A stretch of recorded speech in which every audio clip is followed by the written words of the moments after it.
There are days where I do not want to get up and go running. Don't run because you fall and hurt your knee. Don't do anything. An athlete's dream to go to the Olympics. I just didn't know it happened that young. It just came suddenly. Mommy, play with me. I'm like, leave me, I'm training. I'll get up early, 4:30. I mean, it's much easier when they're asleep. Your social life kind of is non-existent. I do go a little bit mad. I have found that I go a little bit crazy. Welcome to the She Word, conversations that women rarely have, but really should. I'm going to drop this thought in right at the start of this show, and we're going to work around this topic. But I think it's fair to say that sports in Malta are not often given a top priority. And women's sports in Malta are given even less emphasis. Yes, football always draws a crowd, particularly when it's men's football, even though the women's football team are the squad that are breaking all the records. And we do get excited when Malta does well at the small nations, as they did this year. But suffice to say, with only 7% of the Maltese population exercising or playing sport regularly, according to a Eurobarometer survey, sports really don't get the respect and attention that they deserve. But why do I say that? Because to do any sport at any level takes commitment, time, and dedication. Even if you're only swimming once a week, that still takes dedication and it still deserves respect. But for our sportswomen who are completely killing it in their fields, it takes discipline, sacrifice, and true grit. And whilst some athletic and sports achievements receive recognition, others go slightly unnoticed. And I'm really interested to delve into what we can all do to improve our lives with a little bit of sports, what it takes to be the best at what you do, and the golden nuggets we can all take away from these ladies' experiences and apply to our own lives. Sasha Gatt is literally breaking boundaries in swimming. At only 20 years old, Sasha has already been to the Olympics twice, and only a few weeks ago smashed the national record and made history at the Under-23 European Championship finals. I quote from Sasha, "I am most proud to have made the European final, Malta's first ever in this event at Under-23 level. Coming from a small island and lining up with the best in Europe, finishing 8th place. Sasha, I'm so excited. First of all, I'm going to give you the opportunity in just a second to fill in the details. But before we go any further, I want to say a massive, massive congratulations. Thank you. I'm so Thank excited you so for you. And thank you so much for being here. So as I said, in a second, I'll get you to fill in the details. Okay. Danica Bonello Spiteri, or should I say Dr. Danica, hit the headlines many times with her athletic accomplishments, but just a few weeks ago took the title Cross Duathlon AG age group world champion in the 40 to 44 age group. Danica is also a sports doctor herself, having worked also in the UK with the England Football Association, and Danica is a mum. Jemima Farley has also been taking titles all over the world representing Malta, and recently representing Malta at the Small Nations and bringing home silver in the 10K. Dr. Jemima Farley has also set new race records across most of Malta's distance running races, including the Malta Marathon in 2024, and this year beating every other runner then headed to the World Championships in Wales. Dr. Jemima Farley is a GP in full-time practice and also a mum. Ladies, welcome. I'm so excited to have you at the table. I really do feel like I am in the presence of greatness. So thank you so much for being here. You're very quiet, but I need to warm you up. Guys, as I said, thank you for being here, but I want to come to each one of you and ask you what I missed out on. And I'm going to start with you, Sasha. What did I miss out on about you? No, so basically, just to brief a bit, I started swimming at a very young age. Basically, my parents wanted to introduce me into swimming just to learn the basics. It was always just a hobby at first. I didn't really think much about it at the time. And my parents and my coaches always realized I was always the first one in, the last one out of the pool. I just had a love for the water and swimming in general. So they always wanted me to continue in that sense, but not professionally. I'm still very young, 3 or 4. Didn't really bother 3 me. or It's 4? okay.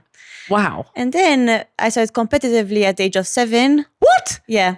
So it was still young, but it was normal for swimming to start competing at 7. And I was winning some medals at Easter meets and nationals. So it was, I was already a potential swimmer. And then eventually I broke my first record, national record at 13. It was in the long distance 800 meter freestyle. And then from there, just continued going and going, breaking national records, calling me up to a national team, competing in junior Can I just Europeans. quote you again? Yeah, there. Just, I just kept going on, breaking national records, doing this. You make it sound so incredibly easy. And we're going to dive into in just a second. I want to find out more about your sport because you mentioned freestyle back there. So give me just a second to introduce these ladies as well. But I'm so excited that you're here. Danica, you have a massive list of accomplishments, and I actually have known you quite a long time because I actually came and did a training camp with you. Wow. Years ago. Many years ago when I first started running, and thank you for all the advice. I still hear you in my head when I'm running. I get so many people telling me that. I have told them I'm running and I'm listening to your voice. I think I haunt a lot of athletes. I think you do. You do actually haunt me on a regular basis, which is why it's so lovely to have you here. What did I miss out about you? Because you do have a massive amount of accomplishments. Yes, I've been in triathlons 30 years actually. So 31 years. Wow. Started at the age of 14. I'm 44 now. I think the biggest thing I've done is Commonwealth Games. I've done triathlon championships of small states of Europe, European Games in Baku, a number of world championships, European championships. I've done, quite a lot. Amazing. Well, in a second, I'm going to ask you a little bit about triathlon and duathlon because I think it would be great to put that in context as well. But I'm so glad that you're here. Jemima, I'm going to ask you, before we go any further, you're not Maltese like me. No, I'm from Scotland. You're from with a very, very lovely, soft Scottish accent. There's lots of my Scottish friends that I don't actually understand. You, I can understand perfectly. Well, there's a lot of Scottish people I don't understand. Oh, you don't understand either? Oh, man, alive. Well, I'm glad that you're here, but how long have you been in Malta? Between 4 to 5 years now. So not so long. Not cool. so long. And this is home? Mm-hmm. Okay. And your details, what I don't know about you. I don't know. I was a gymnast growing up, and I just started running because my dad was running, and he just took me for my first run, and just kept running after. That's lovely. So you were a gymnast. Mm-hmm. Any particular discipline? I loved it all, but the bars in particular. Mm-hmm. Oh, wow. The bars, the ones that you swing on? Yeah. I love that. There's such a high risk of flying off them. I'm just always like, oh, wow, they've made it. That is really cool. Mm-hmm. So your dad was the one that, okay, I'm going to come to that question in a second because I really want to find out about family influences. And obviously, Sasha, you already mentioned this. But what is your sport? What's your discipline?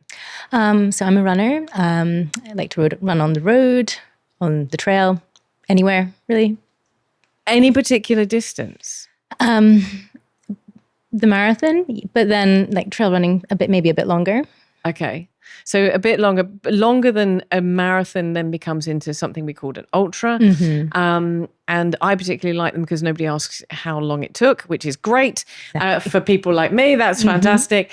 But you also kill it. I mean, you just got silver in 10K.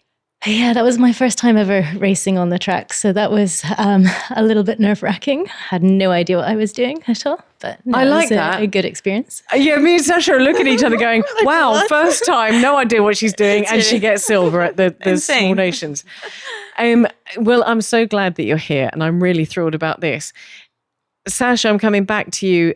Freestyle, you mentioned. This is, and is there a distance that is your optimum distance? You mentioned 800. Basically it's the long distance event, so it's 400, 800 and 1500 meter freestyle. I've also started to introduce the 200 this year, but still a bit iffy about it. But I did break the national record, so maybe introduce it. Add another one to her list. I did seriously. No, I did actually this break year, the just national this year. record.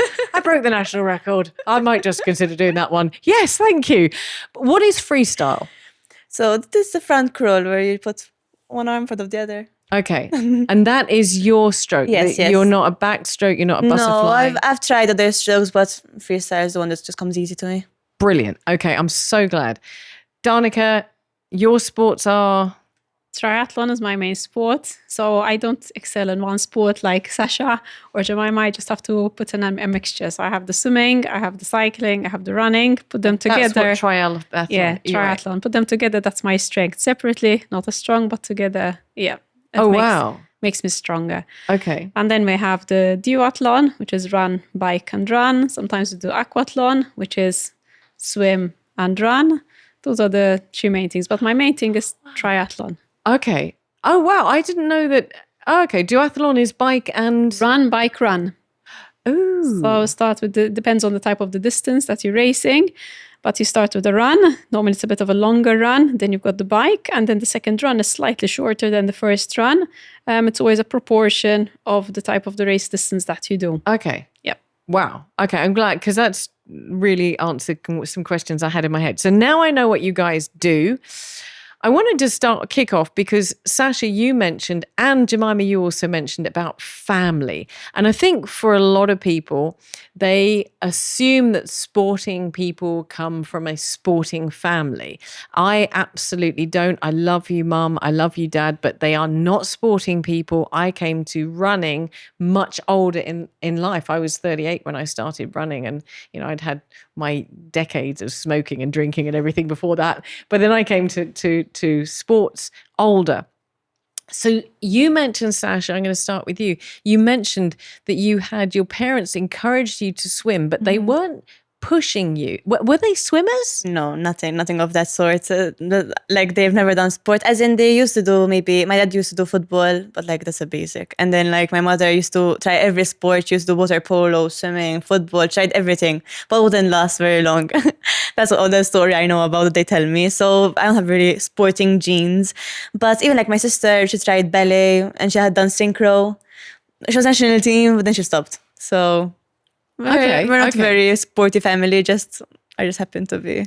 It sounds quite sporty, I have to say, but you're the one that's really pursued it. Yes, of Brilliant. course. Danica? Well, my mom absolutely non-sports person, but when she turned 60, she retired and she started taking up sports because I inspired her. And people think she goes trekking, and people think, so your daughter takes after you, and she's like, no, I take after my daughter. How cool is that? And she learned how to ride a bike at the age of 64. She never knew how to ride a bike. She came from a family background where my grandma might tell her, don't run because you fall and hurt your knee. Don't do anything. So she was a totally non-sports person. But then again, she said what she didn't have, she wanted to give to me. So she exposed me to lots of different sports. I used to do, when I was younger, ballet, I used to do gymnastics, piano, and even singing she took me. So she exposed me to a lot of things. My dad, on the other hand, used to be at the Stella Maris College, and he then got into the cross-country team, and he used to do even triple jump for his school, and he also used to win medals. I see his Stella Maris booklets, I see his timings, and this is when I was a teen, and I'm like, Dad, I'm going to beat your time. And one of them I did beat, the others I didn't. And in the 1964, he was the sports person of the year of the Slima district. So I have this, and I used to see his trophies and tell him I'm going to get more trophies than you when I was a teenager. So you were quite precocious as a child then, telling your dad that he was going to do better than him. Did he like you for it? He's always my number one supporter. Oh, how cool. Yeah. He was always there for races. He'll give me a bar of chocolate after my race. Always, so I'll jump for chocolate. So no, they were always there supporting me. So even my mom, although she's not sportive, she was always there and supporting me. So it came from two different backgrounds, but it works. I like that. So two totally different perspectives. That's really cool. Jemima, you mentioned your dad. So your dad is a runner, was a runner. He is still a runner, yes. Oh, cool. Yeah. Cool. Go Dad. Yeah. And so and your mum? No, my mum didn't do any sports at all. I mean, she would always say, I played hockey at school. But that was it. That was it. So but did your dad encourage you to get into sports? I think I was already doing sports. He encouraged me to get into running. So he took up running. So his dad, he passed away really young.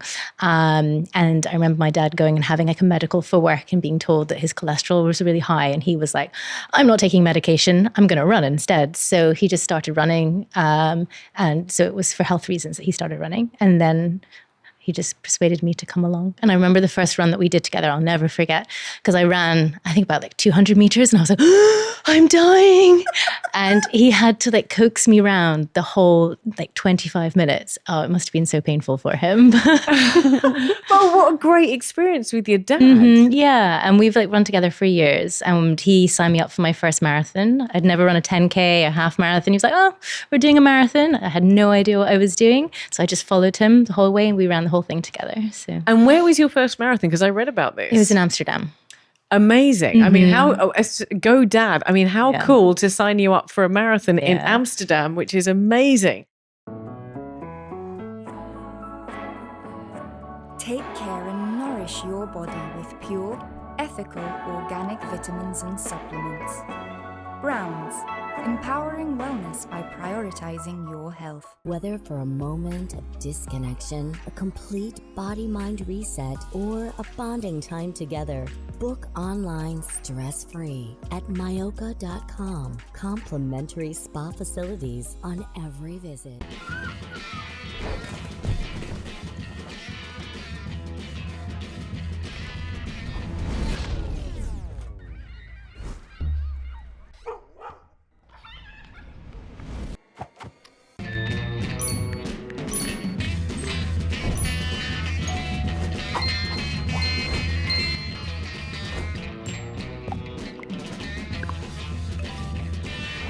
Periods are part of the game, but they don't have to throw you off your game. Try new Always Platinum for up to 100% leak protection, faster absorption, dry feel, and it's more cushiony, so you can focus on your game. It's a new period, always. Sasha, I want to dive into this topic, but the first question is not really for us, because I want to ask these two ladies. And then I'm going to come to you in a second because I want to talk about sacrifice. You guys are at extraordinary levels in what you do. And I am so honored to have you at the table. But I want to just touch on the fact that you guys, two of the women here at the table, and I want to normalize this. You guys not only work, but you're also parents. You're also mums. And I'm thinking to myself, and we'll come to this a little bit later on, but not every day I want to get up and go running. I'll be honest with you. There are days where I do not want to get up and go running.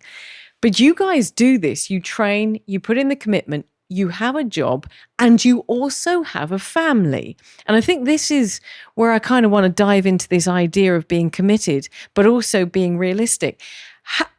How do you manage to put in all of that work and have a family? How do you cope with having a family? How do you cope with having children and doing what you do? How do you do that? I mean, literally, how do you do that? Well, I mean, I sacrifice sleep. So, I mean, I'll get up early because, I mean, what's early? Thanks. 4:30, not every day, but I mean, it's much easier when they're asleep because then you're not wasting any time when they're awake. So it doesn't feel like a sacrifice. Okay. So you're trained, but you have to have good sleep to be able to do what you do. So what time do you go to bed? 9. Oh, wow. Mm-hmm. Oh, wow. Yeah, I get a little bit stressed out if it's 9:30 and I'm not in bed. Really? You're the fun party girl to be around. Oh my word. There's Jemima going, it's 9:30. I just can't. Wow. Okay. So you actually fit your training in every day in the morning. Not every day, but like I try as frequently as I can to do it first thing. But I mean, that doesn't work out every day. So some days I'll run commute to work, or I'll run commute back from work. So it's still part of what I would be doing every day anyway, instead of just like sitting in my car in traffic. I mean, I'd rather. I've seen Jemima run all along the coast road with a backpack going to work. It's not the first time I've seen her. And yeah, that's just a brilliant example of, not being in traffic and still getting your training. So time management, that's how you do it. That's commitment. I mean, that is serious commitment to run to work as well. I'm presuming you've got good showers and things there. They as do, well. yeah, Okay, thankfully. I was just having visions of of how a day would look for you. Yeah. But that is serious commitment. And that means that then you can be, I assume, be back home and be ready to have breakfast with the family and so on and so forth. Wow. How does it work for you? Yeah, I mean, there's some days now, like in summer, so I'll have to wake up at about 5 as well. I'll go to the pool. I'll do my swim training, have to be back home by about 7:15. And then I have to deal with my kid to get her ready for what we have in summer. In winter, it's the different way around, where I have to wake her up at 6, get her ready and sorted, take her to school, and then go to my swim session. And sometimes it's even having to be with a different swim group of different ability, just because of the time I can attend. Maybe it might not be the best group for me, but I have to make do. And then I'll have to go straight to work, yes. And in the afternoon, I'm dealing with work. I have my kid being dropped off at work with the after-school van. And then I have to shuffle her to, say, her gymnastics. And I'm the crazy mommy who will not be changing in the car, drop her off, push her into gymnastics. And I will go off for I have strictly 1 hour. So I don't have time to think like, let me rest for 10 minutes. Let me look on my phone. It's like, no, I have strictly 1 hour. If she has 1 hour session, I have to be running for 1 hour. It's there. And then guests come in. So all the parents, you see them there just sitting down, scrolling on their phone, sitting in their cars. And I'm all the sweaty mommy. And my kid will be like, Mommy, did you see me today? And I'll be in the last minute, I'll pop in. I'm like, well done. I've watched you all the session. But really, I've been training. So I have to support her as well, because she wants mommy to see her. But that's the way you do it, really. And then it even means that sometimes my husband is a cyclist as well. So I have to juggle our training times, where someone's always with our daughter. So say like in the weekends, I'll go for my long bike ride on the Saturdays, and he will take her to her music lesson. And I know that on the Sundays he will go out on his bike, so I'll try to get up before she gets up, and maybe just within my 1 hour of easy run indoors on a treadmill. I can't go outdoors, because if she wakes up, she can't be alone. That's what it has to be. Even in bike, I train a lot indoors before she wakes up, and sometimes I'll be like halfway through a session, I'll be like puffing and panting, and she comes down, Mommy, play with me. I'm like, leave me, I'm training, and you have to entertain the kid plus train, and you're puffing and panting, and it's not easy. And sometimes you try set a little bicycle for her, put it up on like 2 little books of this extra bike with like trainers too, that she can pedal as if she's pedaling with mommy. Oh, wow. Or sometimes she's come on unbelievably the treadmill. And I'm doing my interval session, and I have to get off, say, for 90 seconds recover. She wants to go on now. And then I say, okay, I've got 90 seconds. She can go, I put it down, and she can sort of use it. Now I don't like her using it, but you have to include her. And then I get off, and I have to go to my other, 2K rep, whatever. But Mommy, you're spending longer on the treadmill than me. I want to be longer on the treadmill. It's my turn now. And I have to deal with the kid whilst trying to do it. Hard run Sasha session. and I are looking at each other, exhausted, just hearing this. I would never think of this. But you have to adapt. When she was a baby, meaning months old, I'd have to prepare myself, sort of, okay, everything's ready. Feed her, breastfeeding, put her on the sofa slowly. Let's start training on the 1 hour on the bike. Sometimes it's 20 minutes and she wakes up, so your session's gone. You've not done it. And sometimes in between rest and recovery, you get off the bike. You have to put the dummy in. Okay, let's get on again. She's okay for a little bit. She's in the whatever baby jumper, whatever it is. And then the cool down. Okay, my last 10 minutes cool down is holding the baby and I'm cycling. Yeah. Oh my God. Yeah, I'm with you.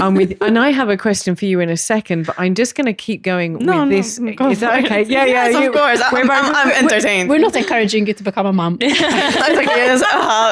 She helping me go the other way. We had a show about that recently. Okay, well, my question for both of you, because you've just said something there, Danica, and I really want to touch on this because I had already been profoundly in awe of both of you because you are mums, but you've just mentioned you were breastfeeding and training.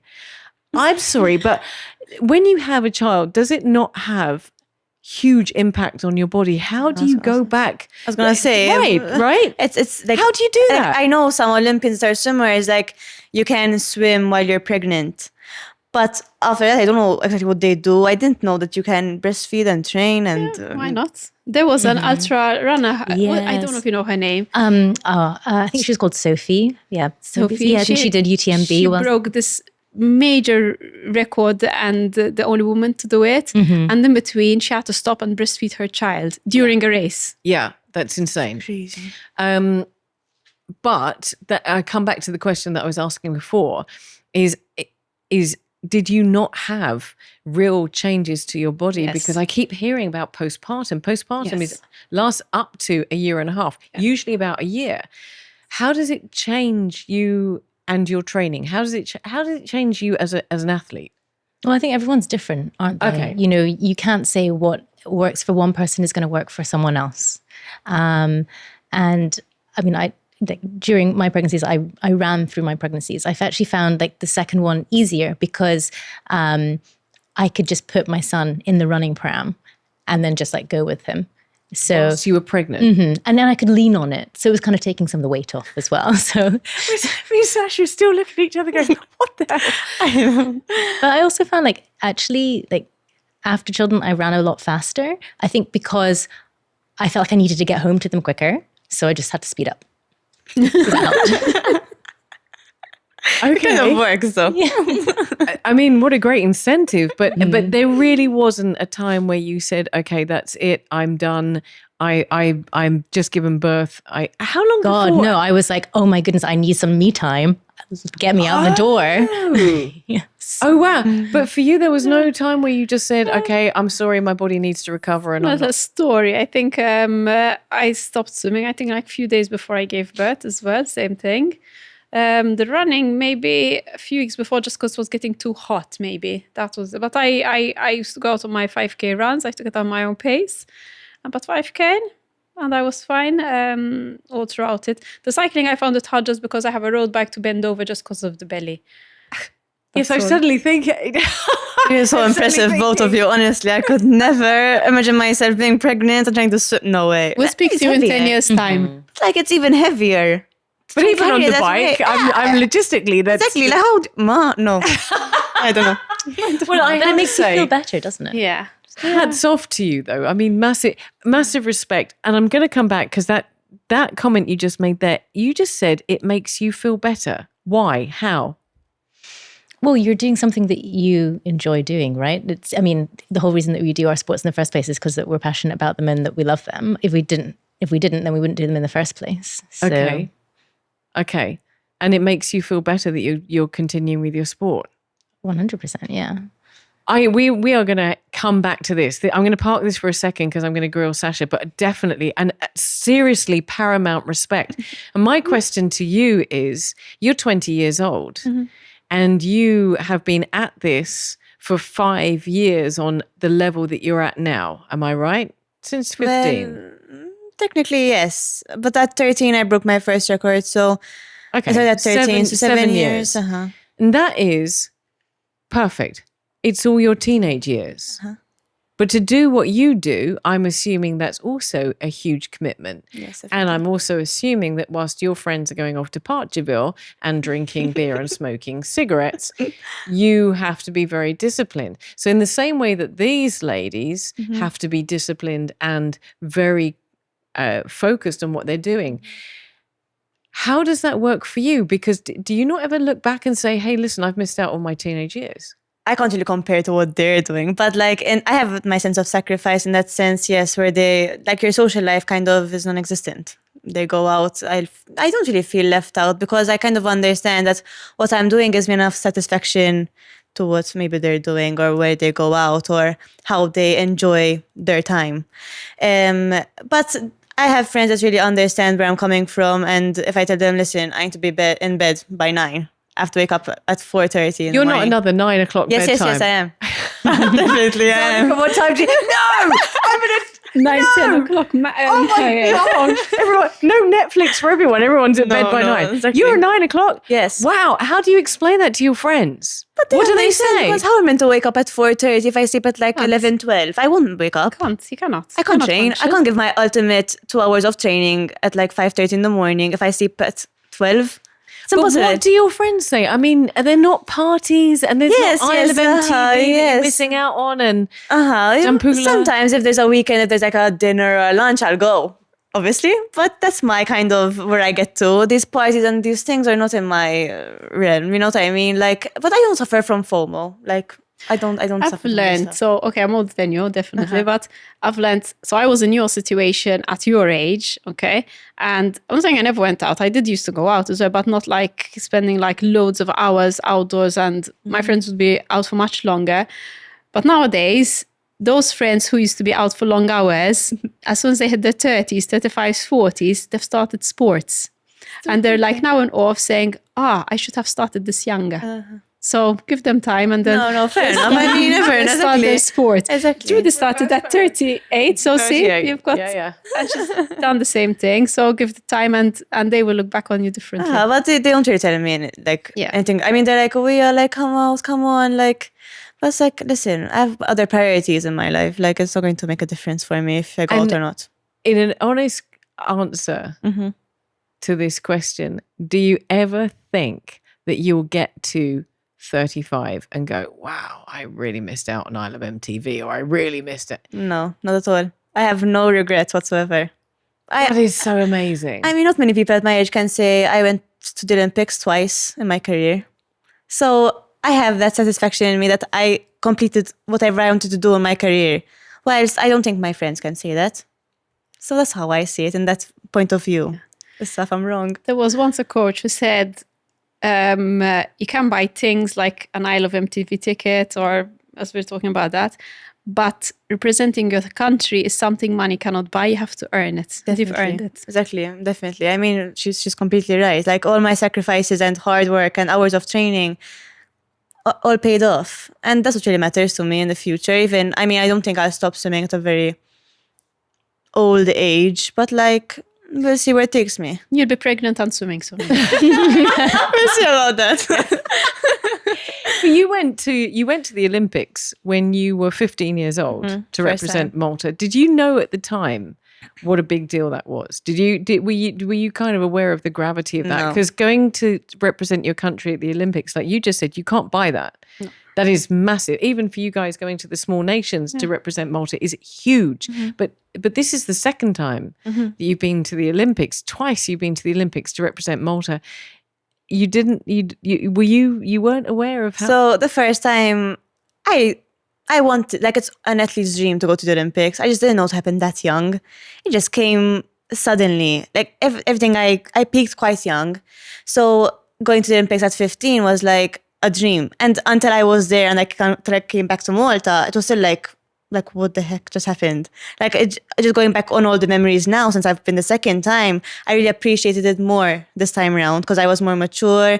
I could understand what's going on, who's passing right by me. It was just a crazy experience. It was really overwhelming. I want to come back to something that each of you have just said. You've all said, right, that you're in bed by 9, which is what you have to do if you want to go to the Olympics. But you've all said that you're in bed by 9 and you're up training at 4, 3, 4, 4, 5 in the morning. I want to just make what you do very relatable. Because I think for a lot of people, we look at Olympians, small nations, world champions, and just go, wow, I could never be that. Do you ever get up at 4 in the morning and go, sod it, I really don't want to do this? Do you ever get that? Can you just be normal for me for a minute and just say, I don't want to go to bed at 9 o'clock? 100%. It happens more often than you think, honestly, for me. Yeah. Really? Because it's like in winter, it's a freezing cold pool. In summer, now it's getting really hot. Like there's no in between. It's just you need to have your mind like set on your goals and that's it. that's how you get through it. I'm going to come to that in a second because that's that golden nugget. That is the golden nugget. But I've got to find out from the mums over here. Do you ever, do the kids up at night and they've been throwing up and you're just like, I do not want to go training? Yeah, I frequently change my alarm. I'm just like, no. Oh, Mrs. I go to bed at 9, get up at 4, presses snooze. Oh, now I love you more than that. But if I can make it to the bathroom, then I know that I'll go. But it's like that physically getting out of bed, that's the hard part. But then when you're up, then it's much easier. That's really interesting. That is the hardest part of training. No matter what hard session you have, the hardest part is getting out of bed. As soon as you're out of bed, that's fine. Oh, this is really interesting. So that actual, the reason I say it is because there's a book by Mel Robbins. She released a while ago, and it talks about the 5, 4, 3, 2, 1. Get out of bed. You count yourself down, and you get yourself out of bed. And once you're out of bed, the action starts to happen. It's that actual getting out of bed is the difficult. For I don't know, I'd say 48 years of my life, I've never had a problem getting out of bed. Last 2 years, it's become a little bit harder. But it's that once you get out, but like for you, Danica, is it just days where you're just like, I don't want to do this. I really don't want to do it. Are there days where you don't do it?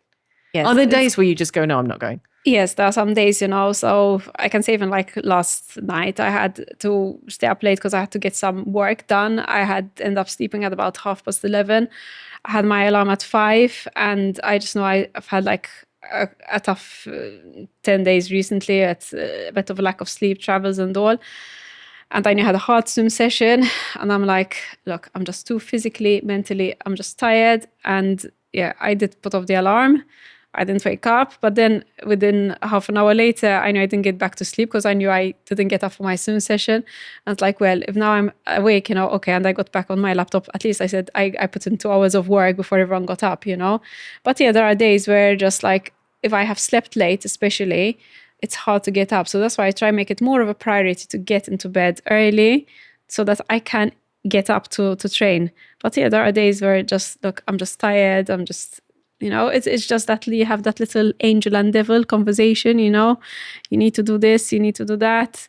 Oh no, you can sleep a bit more, and you just have to fight that out in your head. But if you have that golden nugget, like as Sasha said, you have that goal, like what I had set myself even for these races I went to. I said, that is my goal. If I have a goal, I will get up. But if I'm just training random without a goal, I'm more likely to, no, it's fine. I don't need to do this. I don't need to do that. That's it, isn't it? Yeah. That's it. Because without the goals, we're far more likely to sit on the sofa, watch Netflix, and eat Pringles. Yeah. Without a shadow of a doubt. Yes. Is that the case? I thought that was just me, but is that the case? Because you see people, they're like, I just like getting up in the morning and going running, and it's my thing. And I'm like, that's craziest for me. Like I wouldn't, if I had no goal, I wouldn't wake up every morning at 5. What would I be doing? No. Just enjoy my sleep and then go at a decent hour. Right. Okay, So it has to be a goal. For you, if you don't have a goal, do you still get up and do it? Yes and no. I mean, like I don't just run for goals. Like a lot of the time, especially before, I'd always run home from work because it was a really great way of like decompressing from the day. So, but it's also like a really good way of preparing myself for like the working day as well. That's really interesting because I have found now that I run, and by no way, shape or means on the scale of you guys, but because I run and I've taken up running, if I don't run, I do go a little bit mad. I have found that I go a little bit crazy. My husband he's like, how long has it been since you've gone for a run? Can you just go? Just go. And I don't know, I'm going to ask you guys, do you ever get to that? Do you ever get intimidated by the goals and the goals become too much and you have to just temper it down a little bit and say, okay, actually, I need to remember why I'm doing this? Because I think, like you say, sometimes we can get a little bit too oriented on what the end goal is and fixated on that. And actually, oh, wow, what if I don't get that goal? Does that happen for you? Yes. In fact, after my first Olympic Games, I had a plateau for 3 years. Plateau is like when you don't just, you're always training and competing, whatever, and you just don't improve.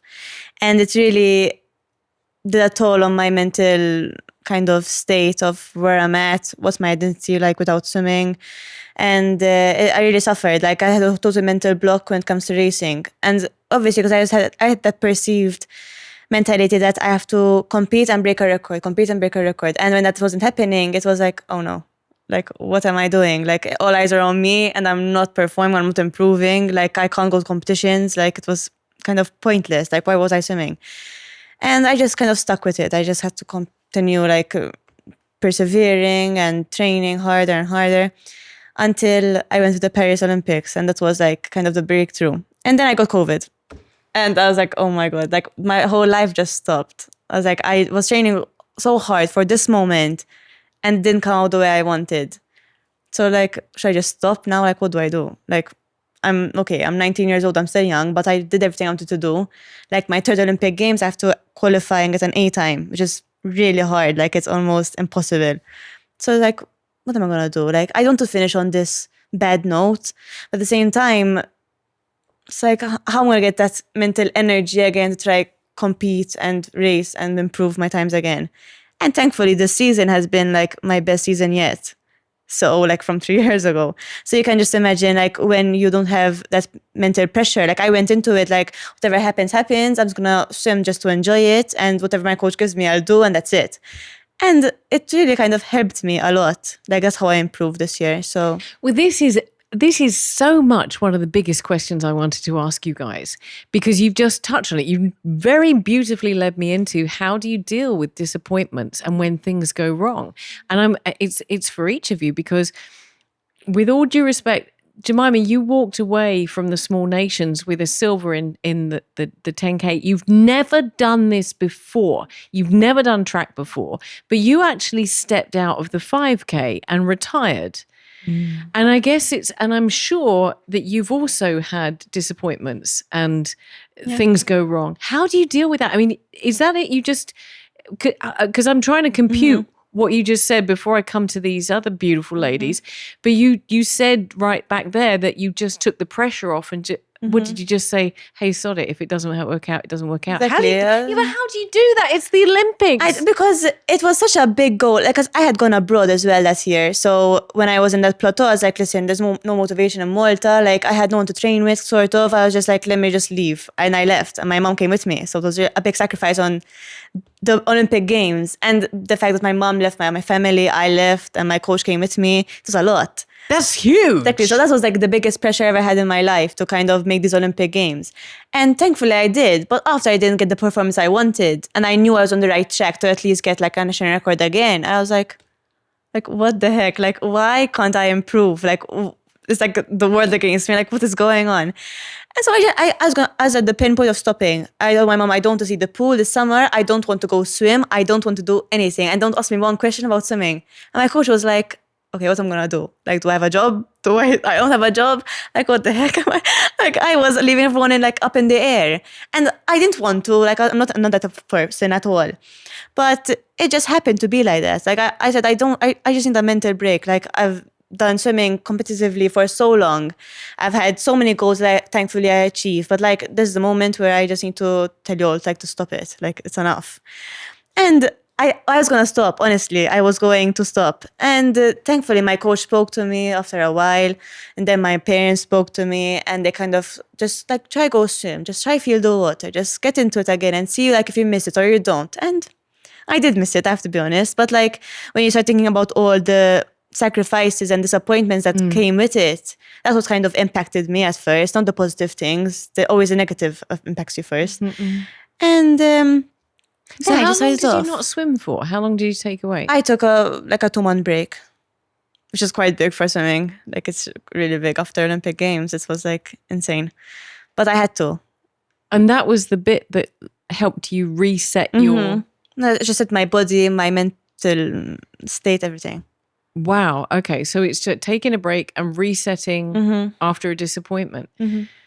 Jemima, for you, I mean, the rest of us were just in awe that you'd gone to the Small Nations, but I know because you mentioned it a couple of times about this 5K. I mean, was that a disappointment, or were you just very philosophical? Have you had disappointments? Definitely. I mean, I think, well, you learn the most from your disappointments and from your failures. I mean, you don't, if everything goes right, well, you're not going to take a lot from that, are you? You can't kind of grow from that.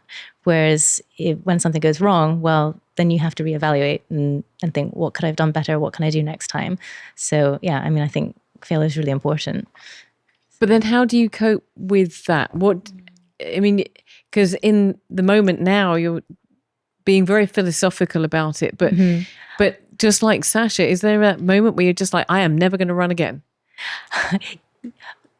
No, so I didn't say I'm never going to run again. I did say I'm never going to put on a pair of spikes again. Oh, wow. I mean, I've only put them on a few times anyway, but yeah, I was very keen to throw them away. And spiky but I shoes haven't. with bits underneath Little them for spiky track. things, yeah. Okay. Just for anyone that doesn't I still have them, yeah. I mean, I haven't put them back on again yet, but I will. in the cupboard. They're not seeing the light of day right now. But that was your lesson. That's what you took away. And even like the following week, I stepped back onto like the track just to do a training session, and I was so nervous, like stepping onto the trap. I started having palpitations, and then I was fine. And like I signed up for a race the following weekend because I thought, well, this is probably a good thing to do. You need to just do another one. And I was so nervous on the start line, and it was another 5K. But I did it, and I got to that point where I felt like I wanted to stop. And I was like, you can just stop right now. Like, you feel like death. But I didn't that time. So For sure.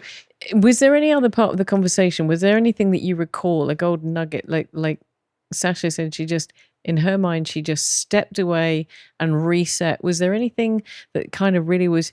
Because I tell you why, because what you're talking about in sports echoes across everybody's lives. Mm-hmm. Because you're talking about your swimming. Mm-hmm. When we feel disappointment and failure, maybe our career has not gone the way that we wanted to. Maybe it's a family, friends, or relationships or whatever not going the way that we wanted to.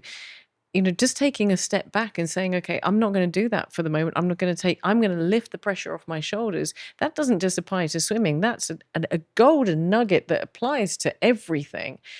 For you in that moment, is there something that you decided, because you said you learned from your mistakes. Mm-hmm. I mean, in that moment, I was devastated. I was like so embarrassed. I felt like I'd let so many people down. And then I went back to my room and I put on my trail shoes and I just went for a really, really long trail run up in the mountains. I mean, we were in Andorra, I had to go and run up a hill, and it made me feel so much better. So you went back to something that you knew. Yeah.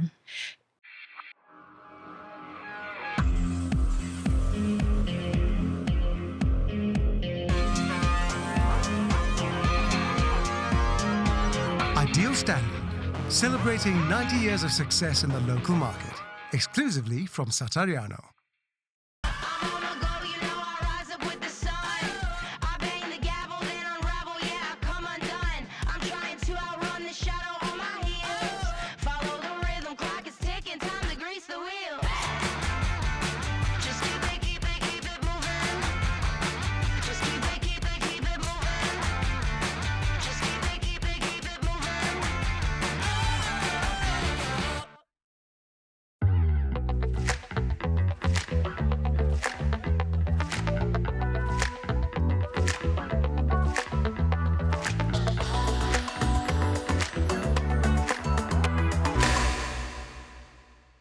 And can I ask you, which race was the 10 or the 5K first? The 10 was first. So you'd already won a silver at the Small Nations, and yet you still felt like a disappointment. Yeah. Sometimes it happens like that. Like one race just predicts your whole competition. Like I won 2 golds at GSSC, but that silver really bothered me. Like So I had the first day, I had 800, I won the gold. Second day was 1,500, I won the silver, and I was really upset over it. And I got really angry that I won the gold in the 400 on the third day. So I get what she's saying, and in that sense. I guess you always want to do your best, and you want to do your best for yourself. And when you feel you've let yourself down, like that's like the worst person to let down is yourself. And it's like... Exactly. You both absolute heroes to me, but I mean, because you're talking about golds and silvers and I'm just sitting here in awe of both of you. For you, how do you deal with it? How have you ever dealt with disappointment? Yeah, I mean, you feel that anger, that resentment. Sometimes you want to just walk away from things. But then I think I've learned over time, you just let things settle down a bit. You just try shift focus on something else. And it's the same like in life, as you're saying. A lot of the times I've learned that when a door is closed, we spend too long looking at that closed door when there are 3 open doors behind us. So I've learned to turn around, look at those open doors and forget the closed door. And that helps you kind of to reset, change the mentality, because a lot of the time it's just the way our brains are wired, the way we think. So if I'm able to reset myself sooner, the less anger, resentment I feel, and I have to kind of then find my motivation again, find that little carrot, that little golden nugget I'm going to chase, and try work towards that and put that disappointment sort of there, something that I will learn from. But I think that's kept me there in the sport for a lot. You just said there you've got a closed door in front of you. Stop focusing on the closed door. Yeah. Turn around and look at the doors that are open. What would that look like in practical terms, so that I can just understand how that for you, if you've had, I don't know, an event that's not gone the right way. Yes. Or sometimes even like you've been working towards like an opportunity to get a certain place or a timing, or say, I don't know, I used to, when I was young, I chase to try get into these like French Grand Prix races, which you're literally racing with some of the best in the world with a team, and you're racing Olympians, national champions of all the different countries, and it's really high level. And I just keep trying, knocking at the door, knowing I need to get in. And you try see how you can get in, sometimes through the window, through other contacts, through other races, let them notice you, try send your CVs.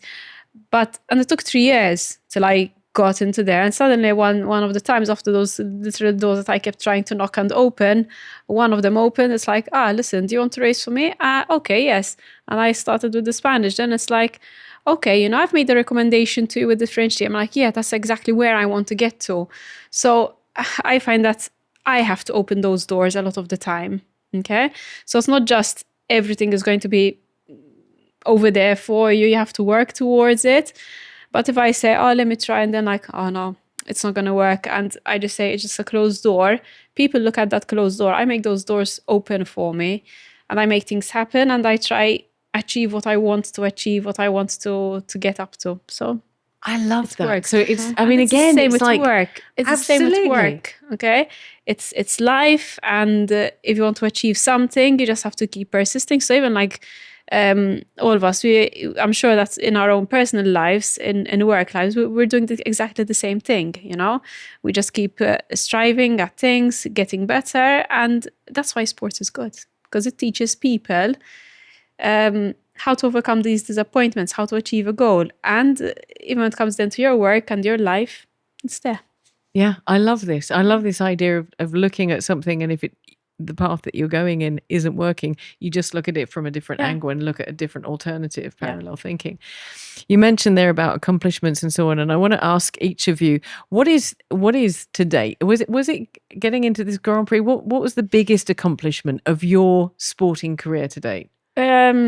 I think it was the Commonwealth Games. I did 2 of them. So even just getting to the start line was an accomplishment in itself. And then going into the race, I'm like, okay, what I've managed to do, I've managed to get here. I'm going to give it the best. So I did 2014. I came 15th, and I was very happy with that, because it was quite a tough field, to be honest. And there were many athletes who get lapped out, because it's a short bike course. And if you get lapped on the bike, you have to stop the race, and only 16 athletes finished the race. And my coach, who is an international level coach, has helped a number of athletes even win Olympic medals. He told me, out of those 16 girls, you are the only one who's not a full-time athlete and is working. The others are all full-time athletes. I'm happy with that. Wow. And then I did Birmingham 2022. I think I came 25th there, and those European Games as well. Those are like my 3 big competitions that I've done literally at the elite. Then I used to do a lot of these French Grand Prix. I got to know about them. I was bit older, so I wish I knew about this stuff. But in Malta, no one guides you, no one knew anything. I literally had to find my own way. But I finally got into these French Grand Prix races, and you're starting like about 80 athletes on the start line. I used to place about 40th, which for me meant quite a lot, knowing that like if the one who came first, that's like an hour-long race, and I am like 3 minutes away from the first one who has won a silver Olympic medal, I'm happy with that. I like this. So brilliant. So these are the high points. Yeah. Sasha, high points of your career. What would be the high points? So firstly, my first big moment where I was like, okay, like I'm kind of somewhere internationally, was when I got my first final in a junior European. I was still, 15? It was the year before Olympics. And I was the first ever swimmer to do that. And then I had gone to the Olympics, which I was the youngest ever to do that as well. And then now this final here, this year, at under 23 level was a big achievement for me, as with the older guys, so it was really nice. And obviously the Paris Olympic Games and GSSC. A lot of accomplishments there. But I'm like proud of them, like in a sense that at least all my training and sacrifices pay off at the end of it, you know what I mean? Jemima, what's your biggest accomplishments? What's the thing that you look back and go, damn it? I think it was probably like the first marathon that I won, which was the Richmond Marathon in London. We were already living in Malta at the time, and I'd spent the summer like training for a marathon in the heat. I'm sure that probably helped. And, I didn't have a coach. I'd never run on a track or did any kind of speed session. I had absolutely no idea about winning at all. So it completely shocked me to win the marathon. And then I remember winning it, and the race director came up to me and was like, "And you do know what you've won?" And I was like, "No." He's like, "Well, it's a trip for 2 to the Cayman Islands." And I was like, "What?" So that was quite amazing as well. Yeah, that's also pretty cool. they should give us these instead of trophies. Exactly. You've all got these massive trophies. What you really want is a trip to the Cayman Islands. So that the reason I'm asking that question is because I want to dig a little bit more into sports and perception of sports. Do you feel that these titles, I mean, winning a marathon is no small thing. I mean, and also getting a silver, for crying out loud, in the small nations, Commonwealth Games, Olympics. Do you feel that you as sports women, as sports people and sports in general, do you feel that you've got the recognition that you would have liked, or that you think that sports deserves?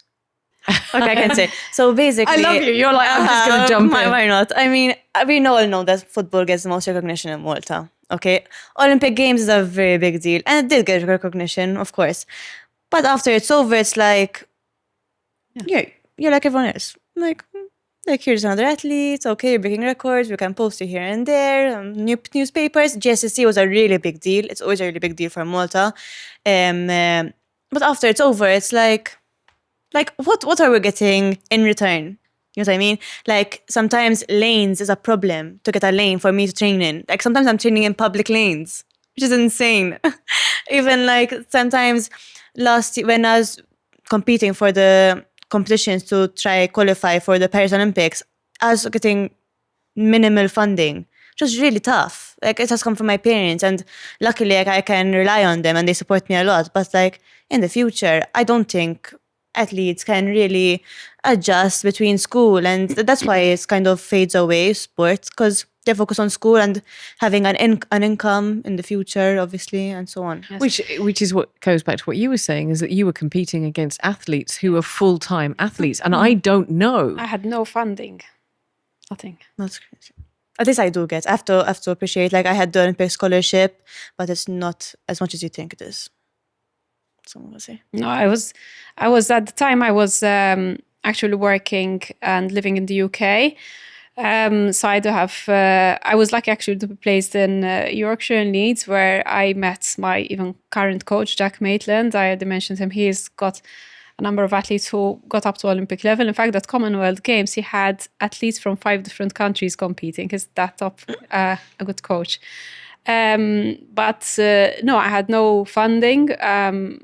for Commonwealth Games, all there was that, okay, we send you abroad to a race. I think it was Spain they sent us, so they paid us to go race abroad to kind of qualify and see what level we are against other competitors. But otherwise, there was no funding at all. So I was working.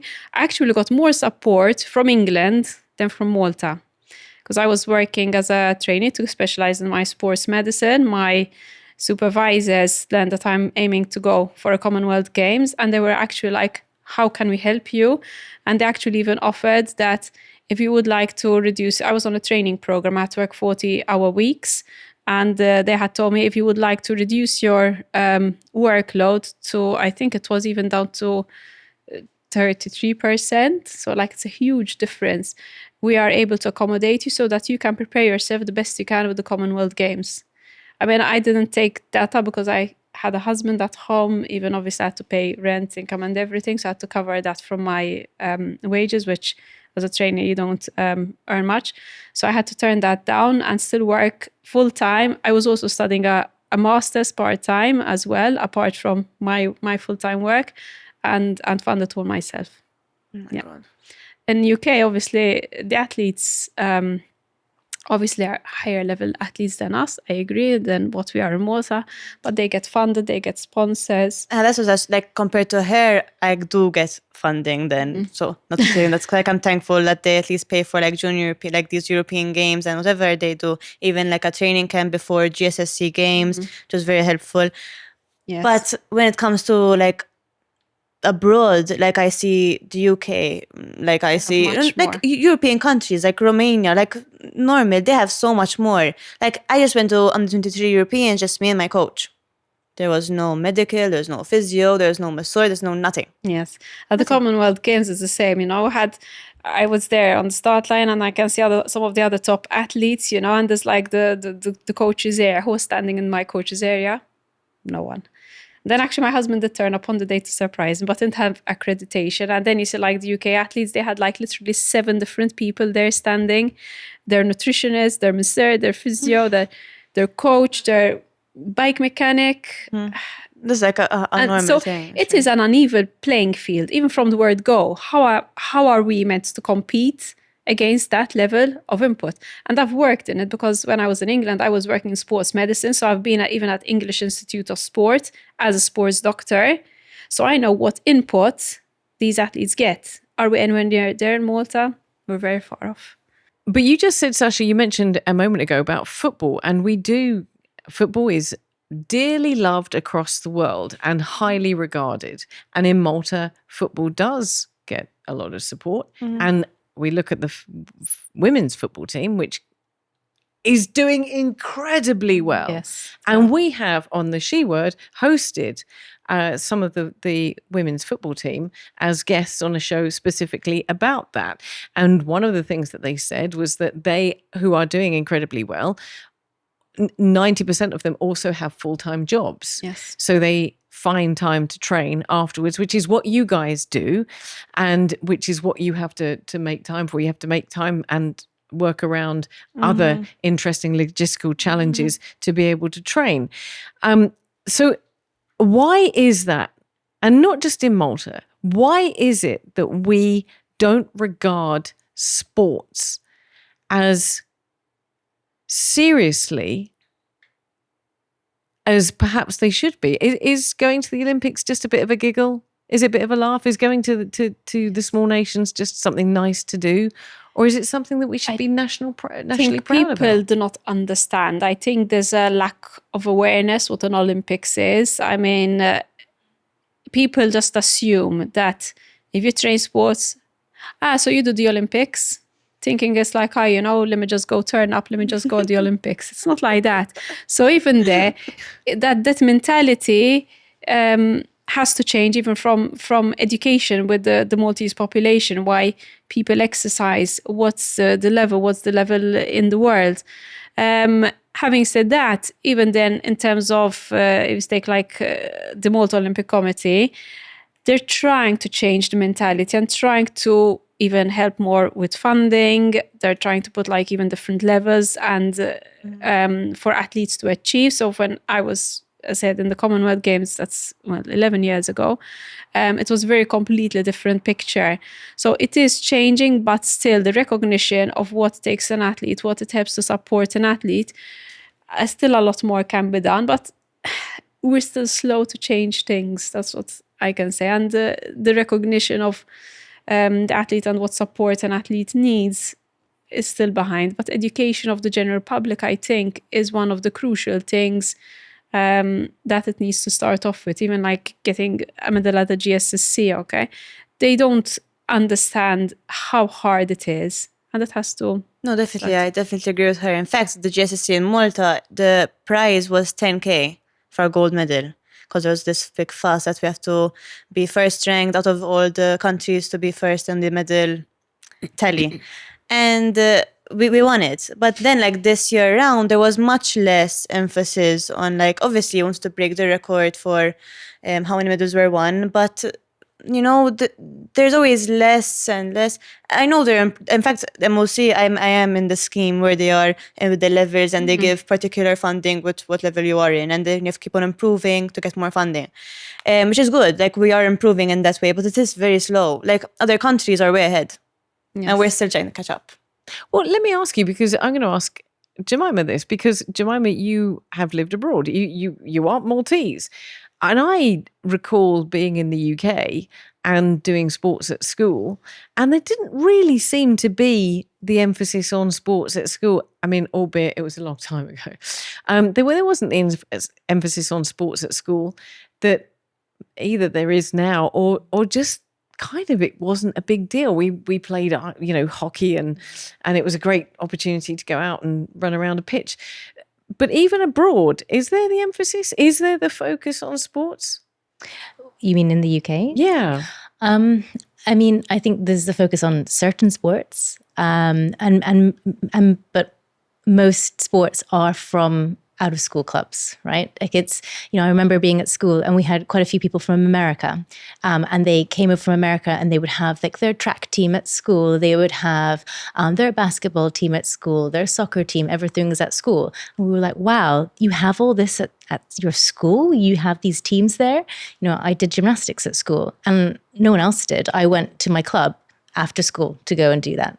The only sport that we had at school was hockey. We didn't do hockey, there was no other sport for you to do.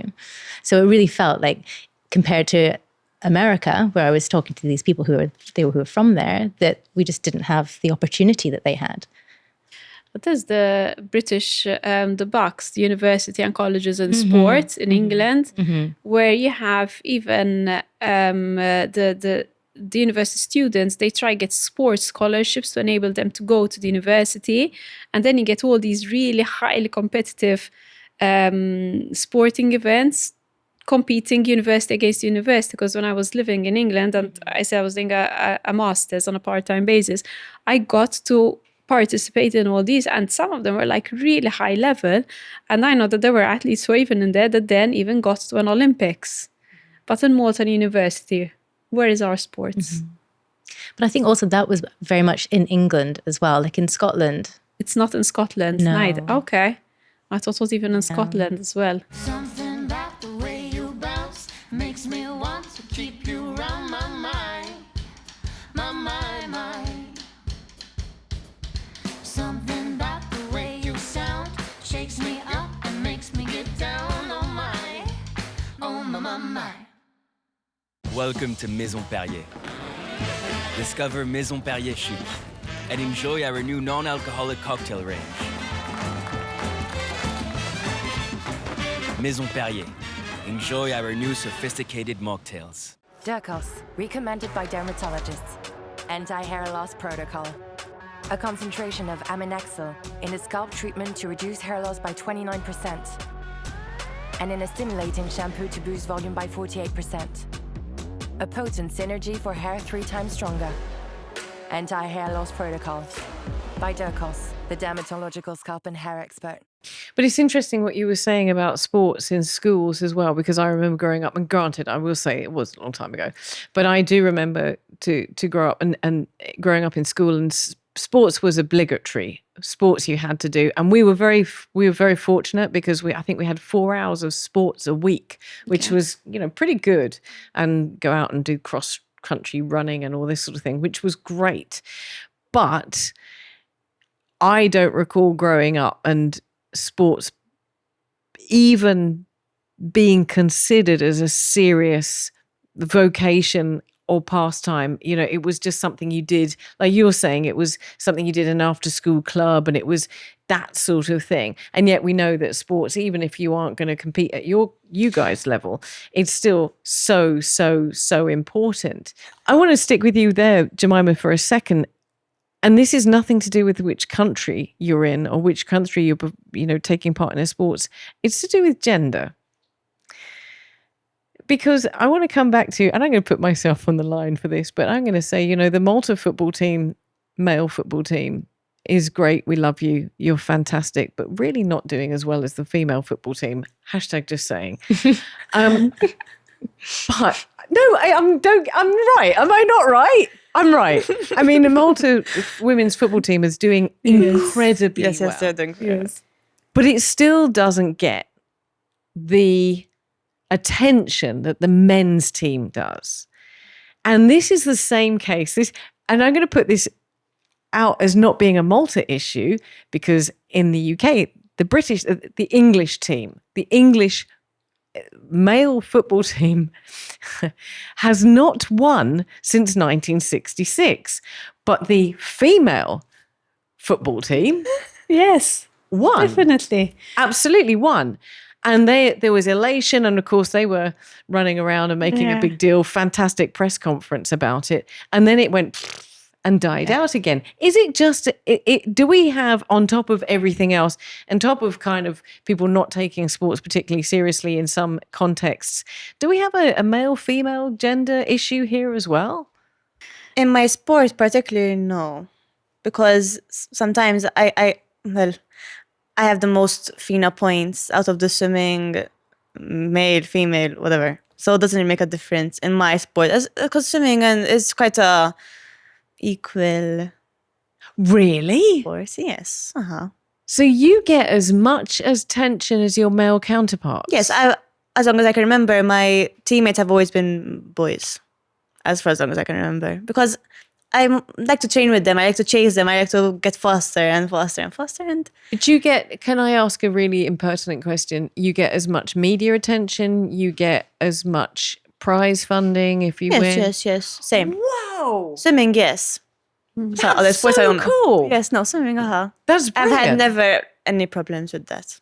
That honestly. is really, really fantastic.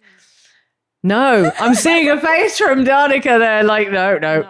So it's changed, I can say that. But I remember when I started triathlon, and I would be winning the women's races, and sometimes even with the overall men, sometimes I could have placed even with the men 4th and 5th, and the newspapers would read, oh, so and so the men's race, so and so won. This is the race, the swim, then the run, and what they did. And then at the bottom there was Danica Spiteri won the women's race, so and so came 2nd and 3rd. Full stop. And the photos were always men. That's how it started off. And I used to say, but we are doing the same effort as the men. So why don't we get the same media coverage?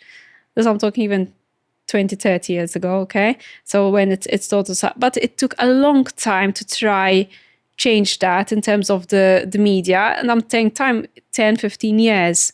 And if, say, there's a national championship race, whatever, and it's always a male photo, why is there never a female photo? Or at least both, to make it equal? But it's changed over the years. And I can say that then over the years, yes, there was more attention. Obviously, I did get some good results, so the results help as well. But it was, I remember, a struggle to actually, report on both the women's and the men's races equally. Yeah, it's improving, but still, you have to keep pushing. What I find as well, sometimes, like even recently, we have championship races, they should have separate male and female starts. And each time to keep reminding, look, a championship race, according to international guidelines, should have separate male and female races. And it always ends up, just a handful of females, just let them start with the men. And that changes dynamics of a race. It makes it unfair on the women's field. It also hinders women wanting to try participate, because if you're starting a swim with like 30 men and someone might not be as confident in the water, they feel more intimidated. And how they swim is like savage.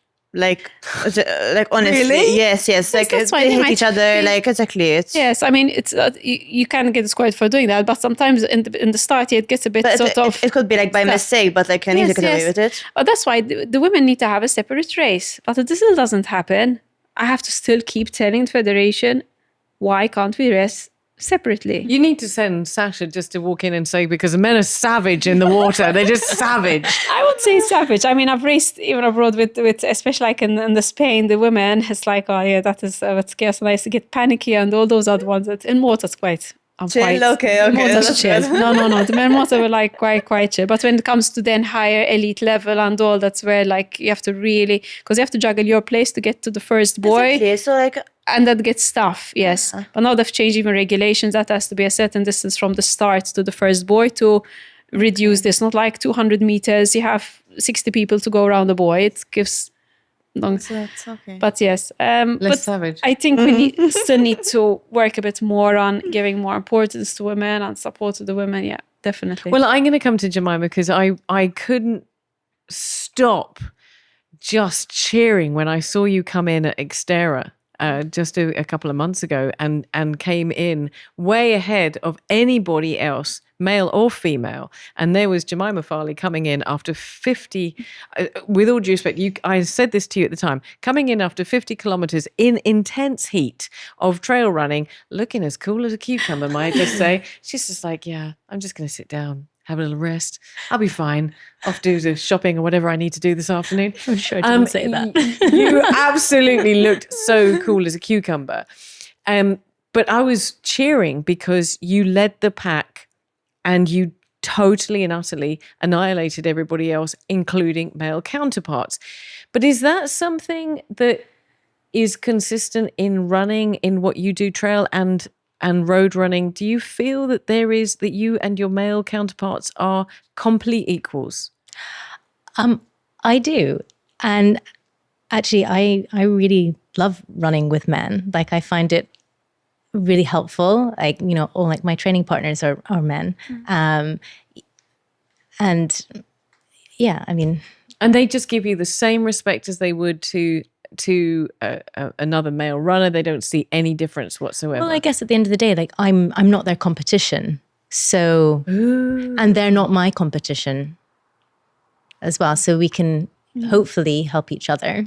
So it can only be a positive thing, right? I like that. That's really cool. That is really, really nice. And what you said, you were like leading the way. Well, that wasn't my goal. Like there was a woman that was behind, and I thought she was much closer to me than she was. So I was running away from her, and things just happened the way that they did. So it was unintentional.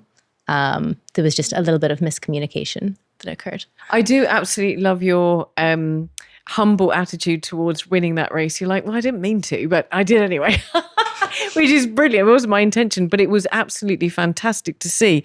I want to ask these guys a question about age. All right.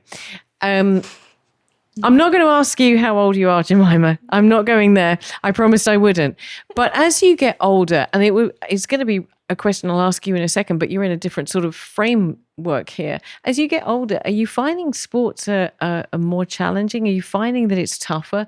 Because there is this sort of understanding that women do really well in sports as they get older because women are more mentally able to cope with pain barriers and challenges. Are you finding as you get older that you're different as a woman in sports? Are you finding it easier, harder? Are you going to be able to keep going until you're 95? I think it's different. So, shorter races, you have to run faster, obviously. You need a lot more fast twitch muscle fibers. And I didn't run competitively as a teenager in my early 20s. As I said before, I'd never run a 5K before. So I'm only just like really learning that in the last couple of years. So I'm still learning how to run fast. So where are you settling into? Is as you get older, are you looking to longer distances? I think I've always looked towards longer distances, but now I'm kind of dabbling with like the slightly shorter distances as well, because I haven't done them before, and I'm learning that can actually help my longer distances as well. Oh, brilliant. So Is the goal still to be running when you're 95? I hope so. Really? For sure. I mean, it's something that I love doing. So why would you stop doing something you love doing? You know, That is really interesting. Danica, does it get harder? Harder because you have to juggle the family. I think that's the main hardest obstacle, and with a daughter. I think what I've learned as I grow older is that you have to take care of your body a bit more in terms of how you're moving, how you're functioning, to prevent injuries. But I'm pretty good at that, so I'm happy about it.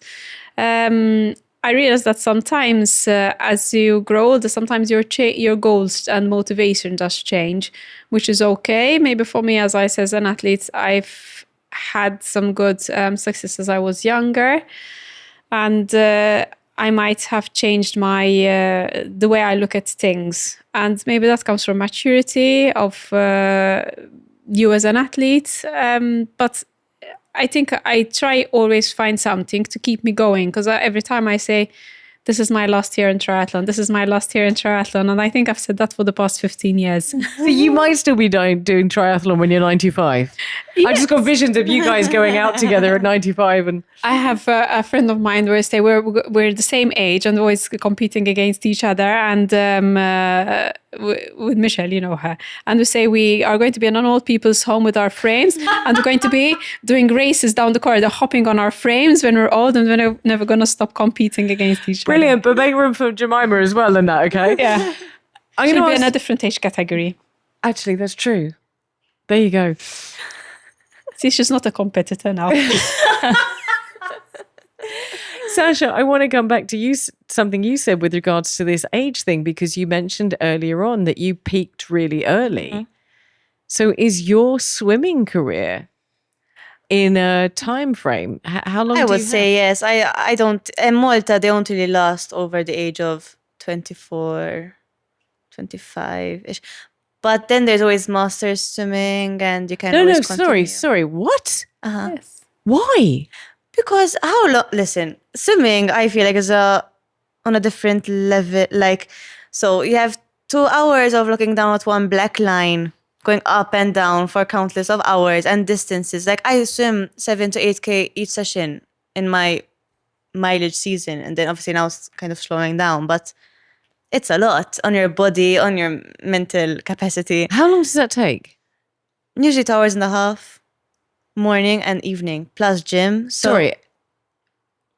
Morning and evening? Yes. 2.5 hours looking at the line in the bottom of the pool. Uh-huh.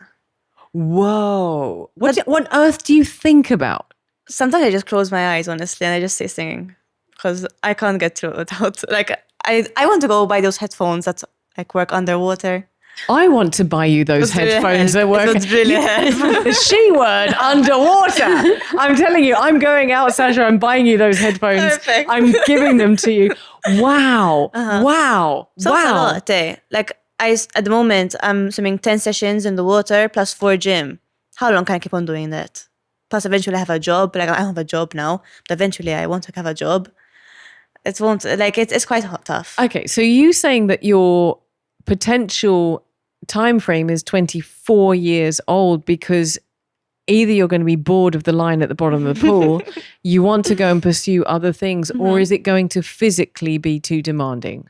I always want to pursue other things, I think. And at the same time, it's like, I am satisfied. I want to finish satisfied with what I've done in my career, that I say, okay, I don't need to like continue. Like, I enjoy swimming. I could go obviously and do a session here and there, but like not competitively. I don't think so. That is, oh wow, that's a completely different. I mean, these guys are planning on still running at 95, and Danica may or may not invite Jemima over for a wheelchair session, whatever that happens. But you're saying no. Actually, you know what? I want to finish up at 24 or thereabouts. So, which beautifully leads me on to another question. What would be your absolute ultimate goal to achieve? Honestly, getting this A time for the LA 2028 to be my last Olympics and I'm done. Honestly, that's like the dream. But like, it's really hard. It's really tough to have 3 Olympic Games, like no other swimmer has done it. You serious? I can't. Or one as actually Andrew Katkuti, but it was with a wild card. If you qualify, it's like a major thing. Like no one has done it yet. As in, I don't think because them also keep on mentioning that for LA they want 1 qualifier to go. Hopefully, I will try my best to be that, but it's really, really tough. Like I'm telling you, it's like near impossible. So to go and anything else to do with that, this is the goal. This is the ultimate dream, to go to the 3rd Olympics. Yes. That is insane. I can't tell you how much I'm rooting for you. Thank you. Jemima, do you still have a goal that you haven't fulfilled, that you've got there, that you'd really like to accomplish? I still feel like I can run so much better in the marathon than I have. So, but you won. I know, but it's not just about winning, is it? You know, a marathon is not about winning. Okay. Look, why would there be 10,000 people running, 60,000 people running the London Marathon? They're not all expecting to win it, are they? Majority, like hardly any of them are. No, I just wanted to not die. Exactly. But you're running it for your own personal goal at the end of the day. Yes. And that's what a marathon is about. Okay, So- that's an amazing off tangent for a second.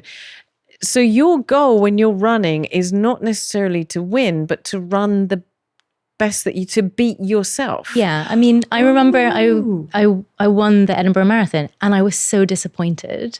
I was so disappointed in myself because I ran really poorly and I didn't run the time that I wanted to do. So I couldn't even really appreciate the win because that wasn't my goal.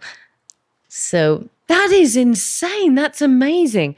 So you won, but you ran poorly in what respect? Just your gait or your cadence or what? I think I went out a little bit too hard and then I bonked really bad. Okay, so you went too fast and then you died a bit. Okay. Oh wow. Fair enough. So I'm kind of speechless because you have won so many and accomplished so much. In which case, what would be the goal? What would be the ultimate goal for you? I don't know if I can say what the ultimate goal is, because if you achieve one thing, then the goal changes, doesn't it? Yeah, of course it does. Yes, it moves. Yes. So, but there's not a particular marathon. There's not like New York or anything like that you absolutely have said one day I really want to do that. No, I mean I'm going to run the Valencia Marathon in December, and I definitely have some goals for that. So we'll see how that goes. I'm going to be so cheering you on for that. I'm going to be watching so closely. So this is in December. Fantastic. Okay, cool. Danica, have you achieved every goal or is there anything still left for you? I think what major goals I've had a chance to, I think I've done it, like with the Commonwealth Games, getting to a 2nd Commonwealth Games was the same thing. Like no one's ever done it, although the male keto also did the same thing as me. There were goals that maybe I would have wished to do, but as I said, there was no support, no guidance, no knowledge when I was younger. So like even like if I look in hindsight, an Olympics probably was a potential. Even when I look at someone I raced with the Commonwealth Games that I beat and she was in the Olympics and she was not even the last one, I say I could have been there, but I didn't know how the process worked. No one guided me. So that was maybe a disappointment. In hindsight, because I thought that for an Olympics, you just get selected, like, are you going to go to an Olympics? It doesn't work that way. You have to get points. Yeah, but at the time, I mean, I don't blame her. No one would guide you. Triathlon, as in, I don't think it was ever represented by Malta. No, because you have to have funding.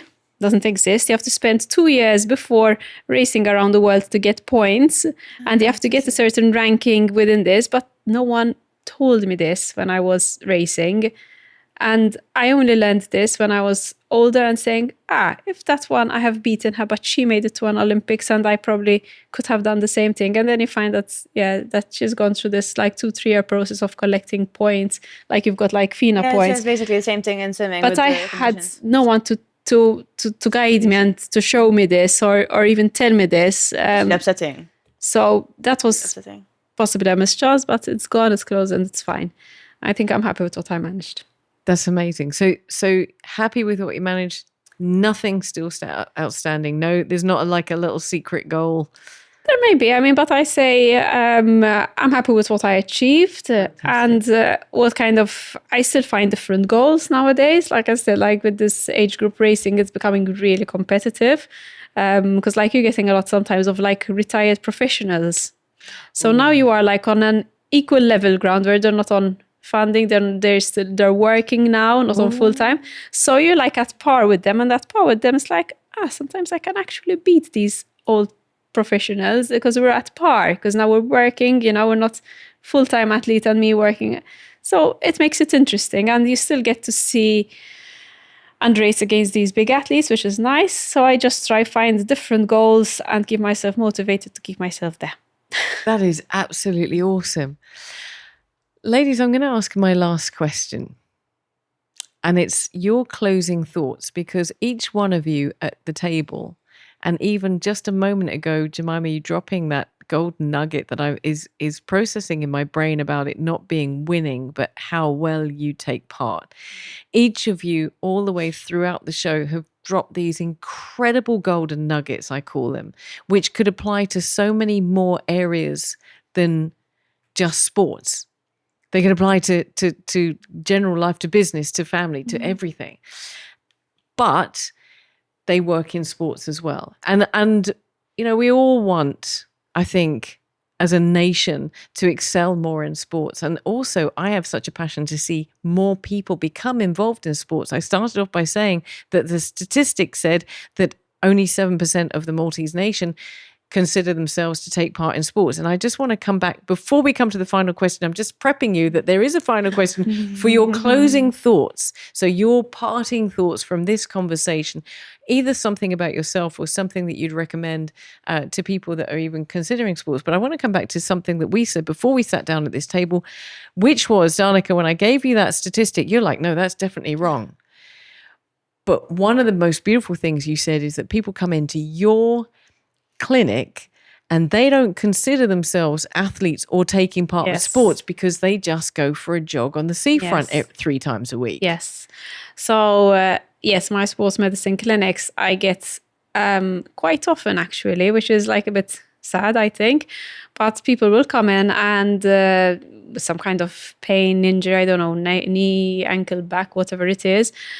And they'll come in and they tell me, because I'm not an athlete, but I like to go running. Or they say, I'm not an athlete like you. So they're either comparing themselves to me and maybe at my level.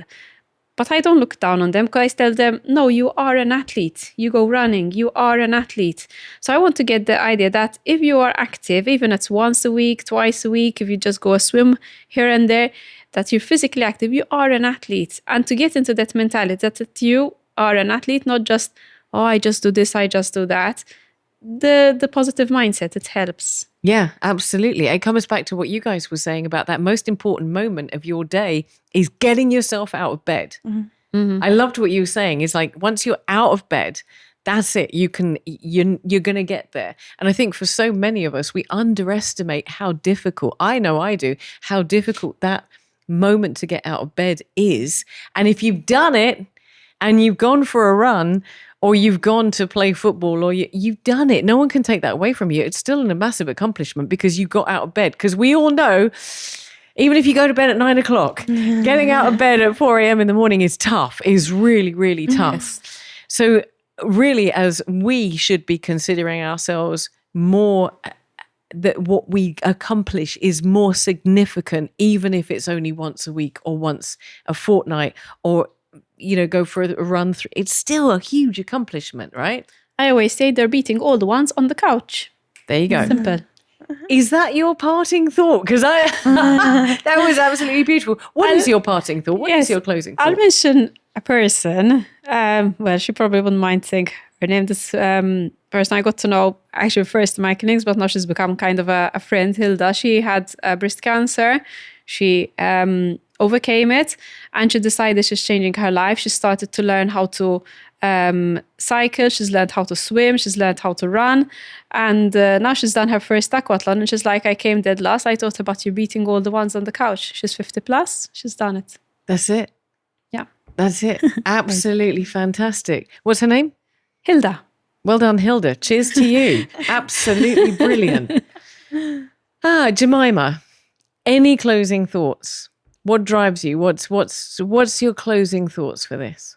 Oh, as I mentioned, like often I run to work, and I've had so many patients that come in and see me, and they've said, oh, I saw you running, and I started doing this. And now recently I've started seeing them when I'm running to work, exercising as well. And honestly, like it's the best thing to see. It's just so inspiring to see them doing something that they found that they enjoy doing.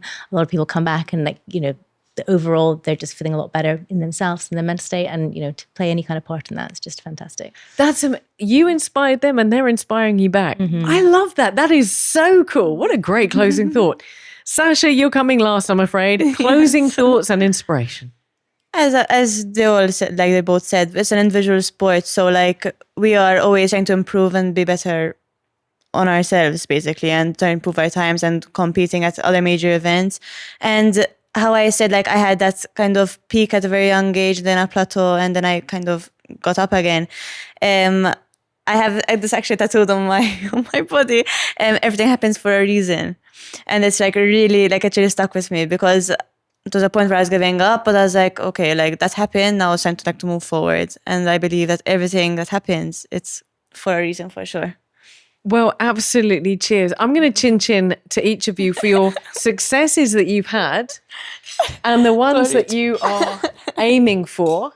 I'm going to be thinking of each of you as you go forward in the sports. And thank you so much for sharing so much inspiration at this table. Thank you for having us. Thank you. That's it. We're done.